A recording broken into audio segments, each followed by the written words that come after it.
gi pacha kod technology osebedo ka konyo ahinya nikech gima ng'eny biro gi nono mopogore opogore to AI ni bedo osekonyo yo ka jomoko osebiro gi app kaka nyamin osetemo lere kanyo matut en gima konyo sani nikech koro kata kidhi kama bor tiyudo ka ng'ato Kenya yude machiegni to app ni biro konyi mayot lakini kuom accessing be pod obedo challenge nikech network yudo ka ng'at onge uwezo mar buy bundle bedo matek nikech gino app no nyaka iti gi pesa mang'eny mondo access ng'ane to korka devices motiyo gi kaka yudo ka abe atiyo kode nikech hearing aid ng'ini nitie mopogore opogore to they are very expensive ne janyuol mok nya afford ni ang' noweyo nyathine kamano dongo kamano ka onge migawo manya konye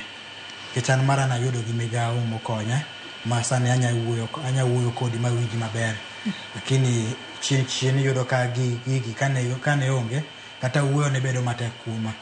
koro device gi dobiro mo improve my voice koro miyo koro anya wuoyo gi mijingo ka ng'eni anya winji maber nikech koro bech gi to ni malo ma wada kwa serikal kanya keto gi mondo wave gi mondo ng'ama janyuol maonge gocha nya bedo access to these things. Yes.